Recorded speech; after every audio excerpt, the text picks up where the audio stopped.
All right, so today is going to be a fairly short day. There is a mini lab that I probably didn't remember to put up on Canvas, but I can have it up on there within a minute or two after I wrap things up here, so not a big deal. So we are going to be talking about resistor combination techniques. And since most of you probably already know the rules, this first part is really just going to be about why we're allowed to combine resistors in the way that we do. And then I'm going to talk specifically about how I like to do it so that you can see a way that it's a pretty straightforward method, okay? So before we get specifically into resistor combination techniques, I want to talk to you guys about the concept of electrical equivalence.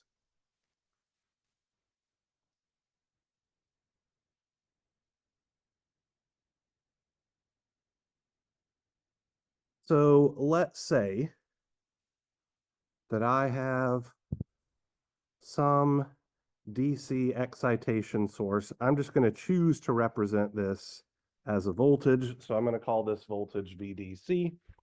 And it is being applied across the terminals of some network, which I am going to very creatively call network A.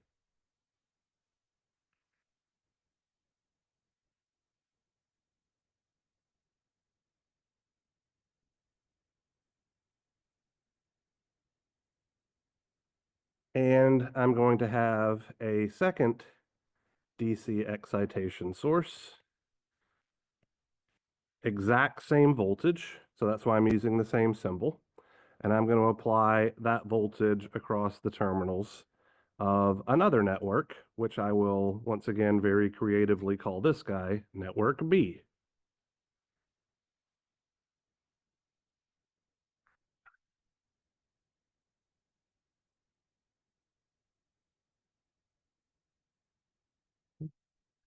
So the voltage drop across network A, I'm going to assume that it has a positive polarity on top, and I'm going to call this voltage VA. And the current flowing into network A, I'm going to call IA.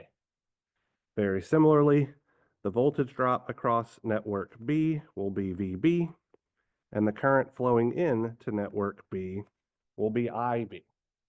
So we can say that networks A and B are electrically equivalent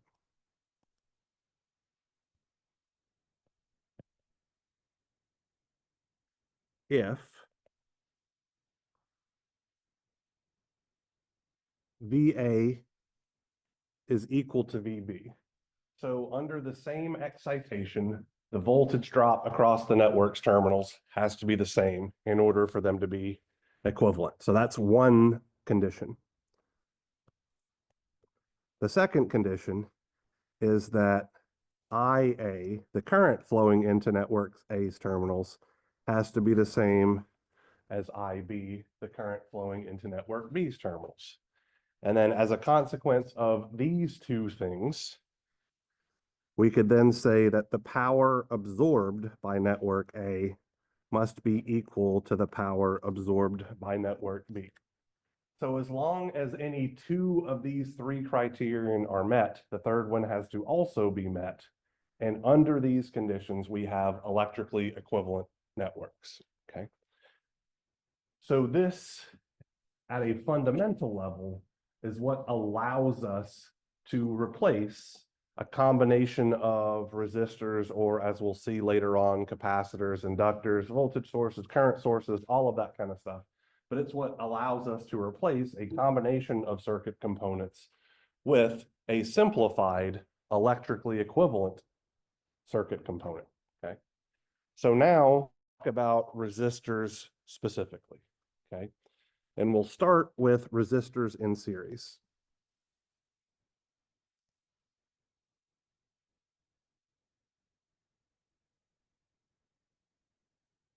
So let's say that I have a network containing several resistors in series. And this network is part of some larger circuit. So that's what those ellipses to the left mean. This is just connected to something else that we don't currently care about. All right. So I'm going to have some resistance here, which I'll call R1, connected in series with some resistance R2, all the way out to some nth resistance. So this is being derived for any number of resistors that are connected in series.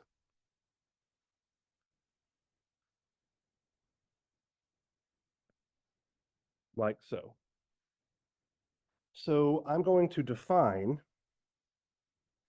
some voltages here really quickly. So I'm just going to assume that the voltage drop across resistor R1 has positive polarity on the left, and I'm going to call this V1. And I'm going to make the same assumption for the subsequent resistors, right? So we'd have a V2 all the way out to a V sub n like so. Now, Kirchhoff's voltage law tells us that the sum of the voltages around a closed path must equal to 0. And so what I'm going to do is I'm going to define some total voltage across the network, which I'm just going to lazily call V. Okay. And if we're making an assumption here, and we have no reason to not make this assumption, but if V is anything other than 0, then there should be some current flowing through this series combination of resistors as well. And I'm going to call that current I, like so.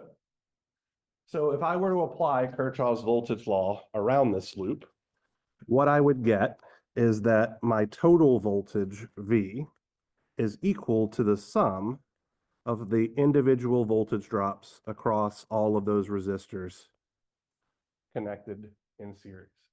I've done this very slightly differently than I did KVL in our last class meeting, but we could very easily see that if we started from the bottom left-hand node, we would have negative V plus V1 plus V2, blah, blah, blah. And then I just move that V to the other side. I get this relationship. So there's my KVL expression. Now I'm going to use Ohm's law, and I'm going to express all of those resistor voltages in terms of that current I that's flowing through all of those elements connected in series, right?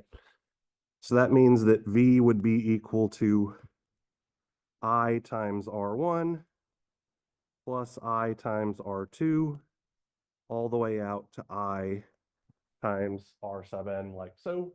And we can obviously see that there is a common factor of I. So if I take that out, I will simply have I times R1 plus R2 all the way out to R sub n. Well, in Monday's class meeting, we learned that resistance is nothing more than the ratio of the voltage applied across the terminals of a network divided by the amount of current flowing into a network. So we could say that the equivalent resistance seen between those two terminals is simply going to be the ratio of the voltage V across the terminals divided by I, the current flowing into the network. And this comes out to be simply R1 plus R2 all the way out to R sub n, or in a more compact form, this would be the sum from I is equal to 1 to n of R sub I. So essentially, whenever we have resistors in series, we can just add them together, which you all already knew probably, or hopefully, but now you understand exactly why it is that we can do that. It's a consequence of Kirchhoff's voltage law. Okay. All right, so any questions about combining resistors in series?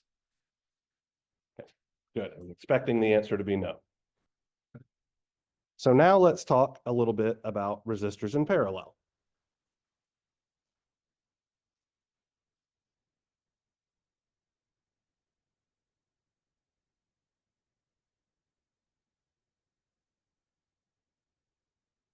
So similar situation, we are going to have a network that is part of some larger circuit. And in this case, I'm going to have a bunch of resistors connected in parallel. So here's R1.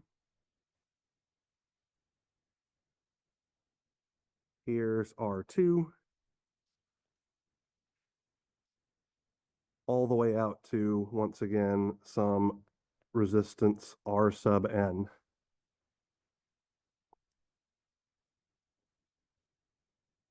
Like so. I'm going to define the current flowing through any individual resistor as flowing down. So from the top node to the bottom node. So this will be some current I1. This will be some current I2. And this will be some current I sub N. And I'm going to assume that there is some current flowing into this network of parallel resistances, which I'm going to call I. So that has to be true for Kirchhoff's current law to work, right? So if resistor R1, R2, and R sub N are all carrying a current, there has to be some current flowing into the network as a whole. And because there's current flowing through each of these resistors, there should be some voltage drop across them as well.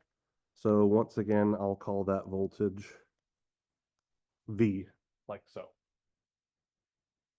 So if we apply Kirchhoff's current law to this network, where I'm saying the current flowing into the top node is equal to the current flowing out of the top node, I'll wind up getting the relationship I is equal to I1 plus I2 all the way out to I sub N. And once again, I can use Ohm's law to express these currents in terms of some common quantity, which in this case will be the voltage V because all of the elements are connected in parallel. So this is going to look like V divided by R1 plus V divided by R2 all the way out to V divided by R sub N, like so. And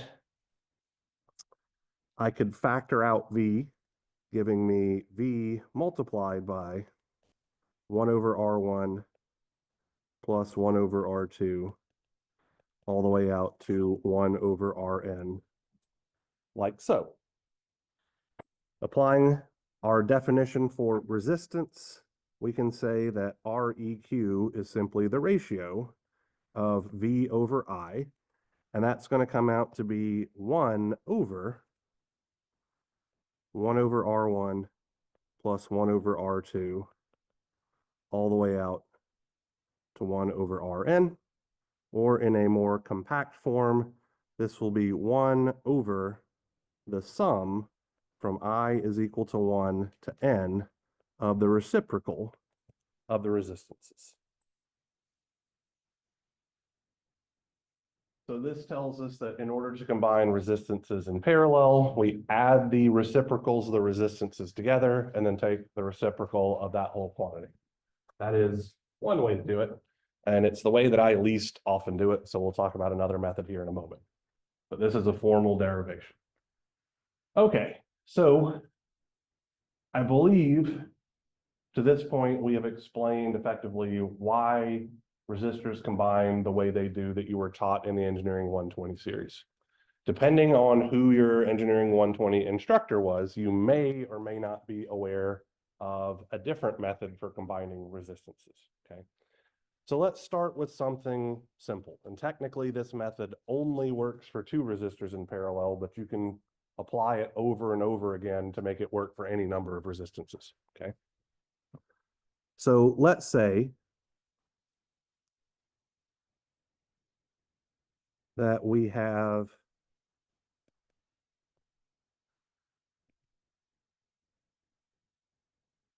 two resistances in parallel, okay?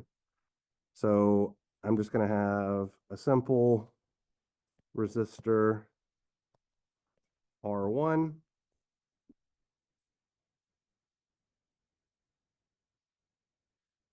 and R2, like so. If we were to apply the formula from above, we could see pretty easily that the equivalent resistance for this network should be 1 divided by 1 over R1 plus 1 over R2, like so. Now I can manipulate this expression, okay? So if I multiply 1 over R1 by a factor of R2 over R2, and I multiply 1 over R2 by a factor of R1 over R1, and this is perfectly valid because this is just a fancy representation of the number 1, then what I'll wind up getting is 1 divided by R1 plus R2 divided by R1 times R2, right? So doing this step here where I multiplied 1 over R1 by R2 over R2 and 1 over R2 by R1 over R1 effectively gives me a common denominator in my denominator so that I can lump things together. So now I have 1 over this fraction, and as we all know, the reciprocal of a fraction is just the same thing as flipping the fraction over, right? So this is going to give us a new expression, R1 times R2 over R1 plus R2.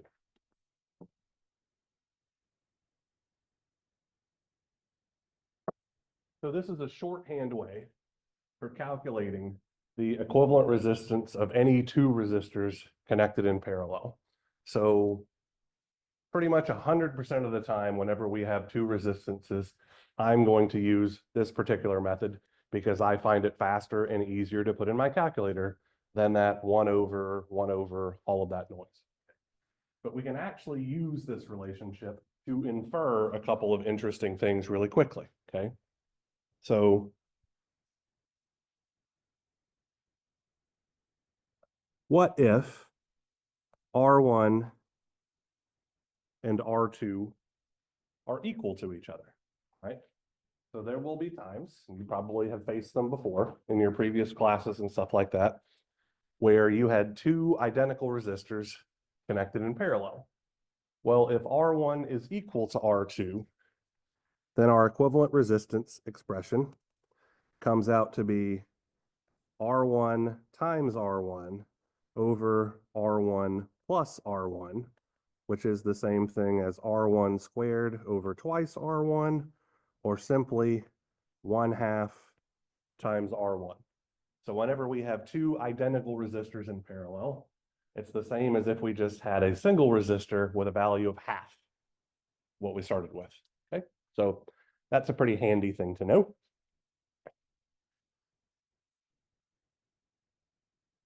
What if R1 or R2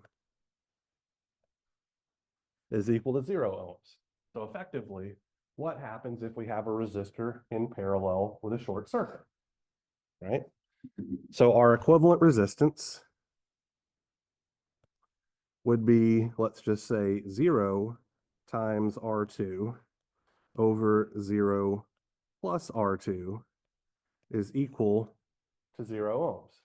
So effectively, anytime we have a resistance or any combination of resistances in parallel with a short circuit, it is not going to contribute any resistance whatsoever. So we can just completely ignore it, draw a line through it as if it did not exist, okay? So that's a pretty handy thing that comes out of this relationship pretty easily as well. All right, so just for the sake of argument, let's put this modified version into practice really quickly, right? So let's say that I have a 10 ohm resistor in parallel with an 8 ohm resistor in parallel with a 6 ohm resistor. And I want to find REQ, right? So one way that we could do this would be 1 over 10 ohms plus 1 over 8 ohms plus 1 over 6 ohms. And that's going to come out to be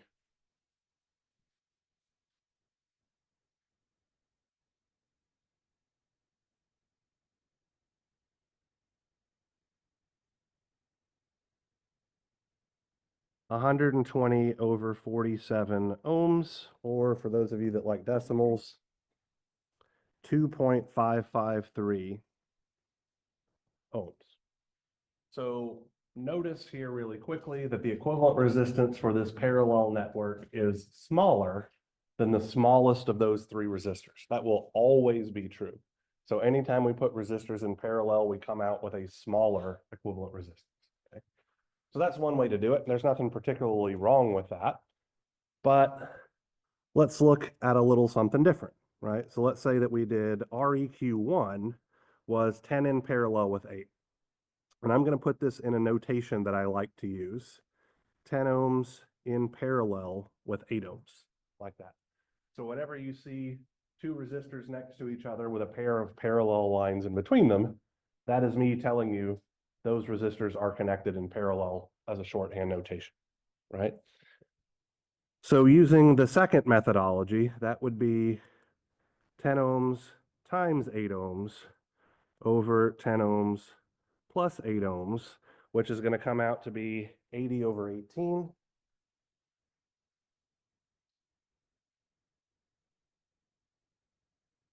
Or 40 over 9 ohms, which is 4.444 repeating ohms. We could now do REQ as REQ1 in parallel with 6 ohms, right? So this would be 4.444 times 6 over 4.444 repeating plus 6.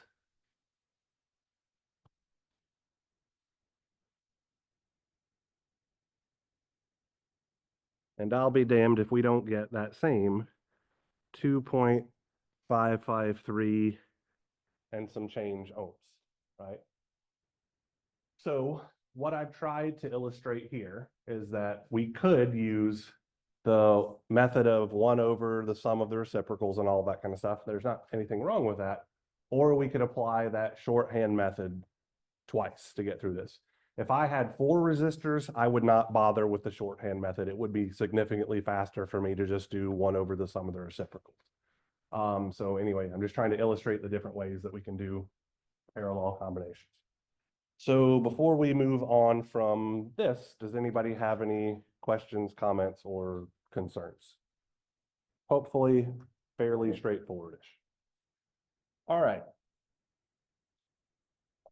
So now I want to talk to you guys about how I typically find the equivalent resistance of, let's call it large or gross resistor networks.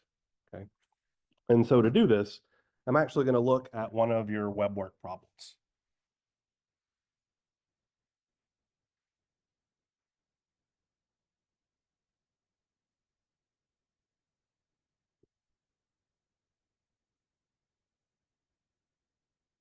So let's go to homework set number 3.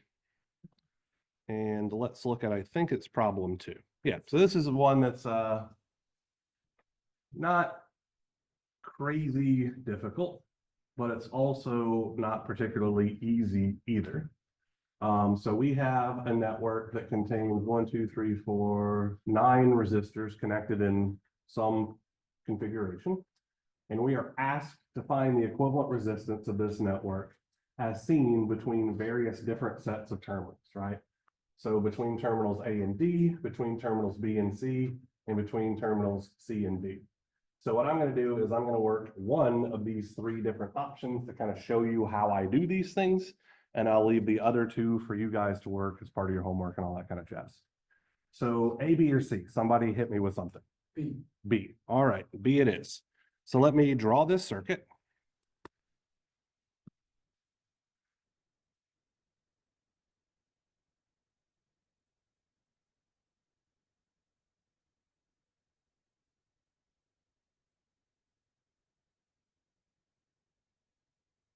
So we have a 100 ohm resistor over here.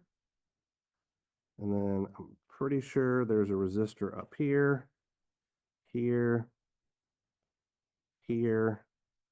I feel like there's one that goes diagonally across like this.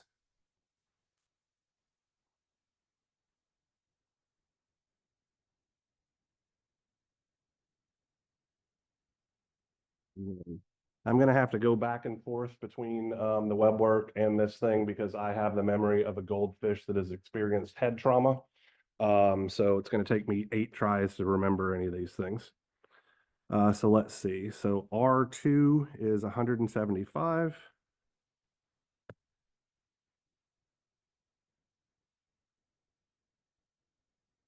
R4 is 54.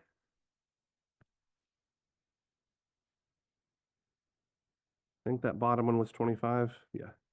And then 50 in the middle.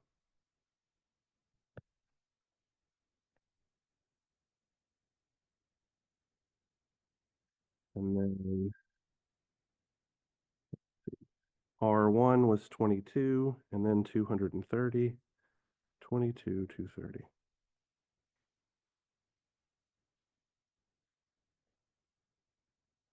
I think this one was 200. That one might be 75. Let me double check. 275. All right. And then A is the top right, B, C, D. A, B, C, D. Okay. And we were going to work part B, which was RBC. Okay. So anytime I have a network of resistors and I can't pretty much instantly look at it and be like, this is how it's connected. This is the method that I use to simplify things, okay? So the first thing that I'm going to do is I'm going to identify and label all of my nodes. So I'm going to start with the node on the top left. So this node in red is node C. This guy in this bluish green color is going to be node B. Let me use something that's a little better on the screen. You can see that as green better. All right. Let's do blue over here for node A. Let's do purple here for node D. And then I've got 2 other nodes, so I'm going to go ahead and have to do them as well. Let's see, this one will be orange, and I'm going to give it a label here in a moment.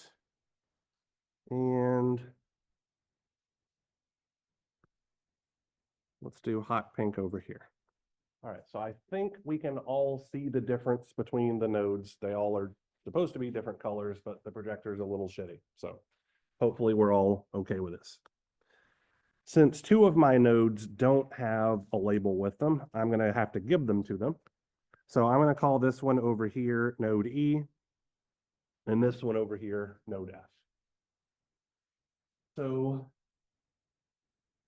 what I like to do is effectively play connect the dots with resistors in order to simplify these things.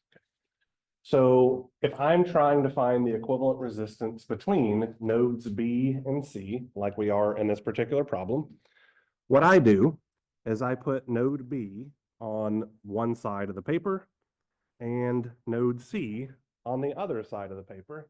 And then I am literally, like I said, just going to play connect the dots, okay? So what I'm going to look for is the easiest path to go from node B to C first, and then I'm going to go more and more complicated as I go through, right? So what's the easiest way for me to go from node B to node C? The 175 ohm resistor, right? So there is no branching paths or anything like that. So I'm going to put my first path as just the 175 ohm resistor like so, and putting that guy smack in the middle. I'm also going to put a check mark by the 175 ohm resistor to remind me that I've already used this one, so it shouldn't show up again as I'm trying to simplify things. Okay? What do you guys think is the next simplest path?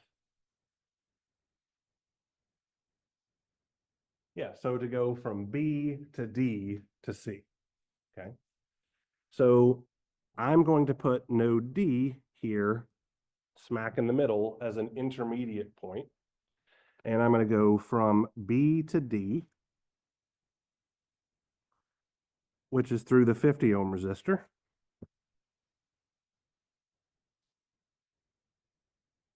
And then I'm going to go from D to C through the 54 ohm resistor.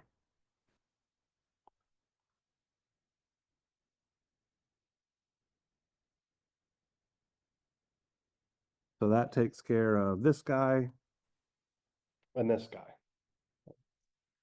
Now notice that there is a branching path off of node D, right?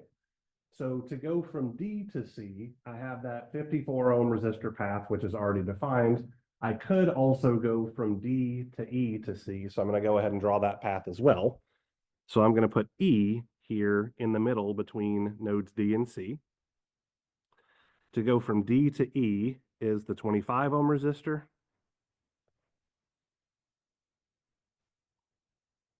And to go from E to C is the 100 ohm resistor.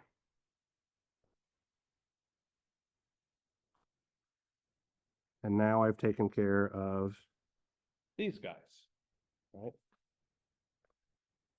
Now, I could also go from B to A to D as a path, right? So I'm going to put A right here. So from B to A is the 22 ohm resistor.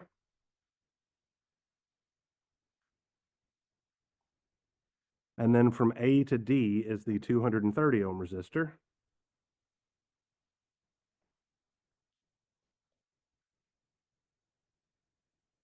So this guy down here is also node D.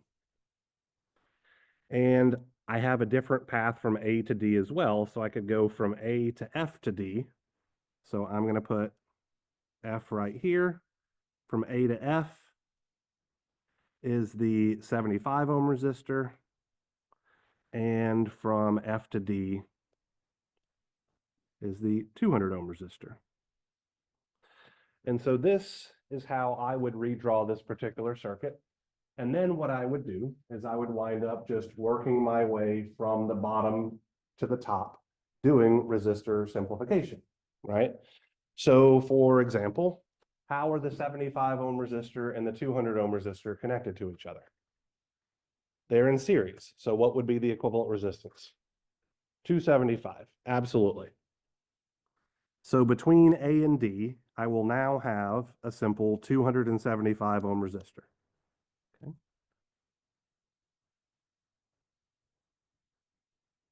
Well, how is that 275 ohm resistor connected to that 230 ohm resistor? They are in parallel, right? So I'll have 230 in parallel with 275. So 230 times 275 over 230 plus 275 comes out to be 125.248. Let me actually do that with fractions. 230 times 275 over 230 plus 275. So I'm going to replace that combination with a single resistance having a value of 12,650 divided by 101 ohms. How is that connected to the 22 ohm resistor? They're in series. Okay, so I'm just going to add 22. And so this lets me replace this whole branch with a single resistance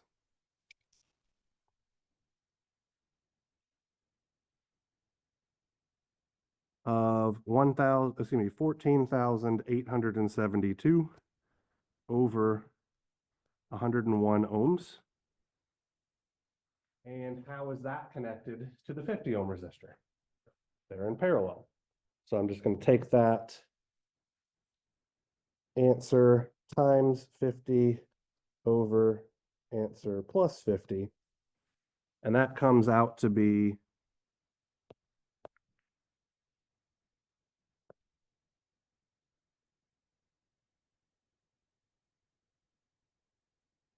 37.35, excuse me, 326 ohms. And just for accuracy's sake, I'm storing that in my calculator as X for when I use it again in a little bit. Okay. So now we're going to start working on the right-hand side over here because we ran out of simplifications to do. So the 25 and the 100, how are they connected to each other? Series, so that's going to look like 125.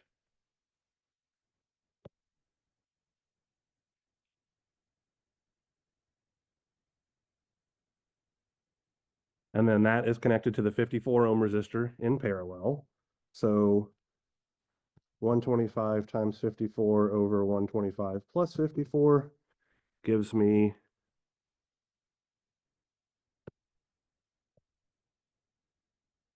6,750 over 179. Storing that in my calculator just for shits and giggles as Y.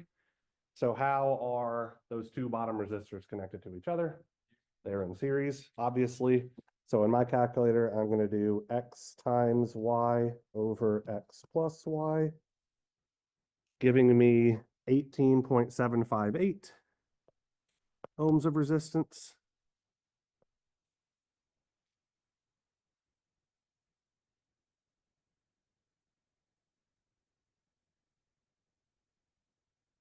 And then lastly, that resistance is connected in parallel to the 175 directly between nodes B and C.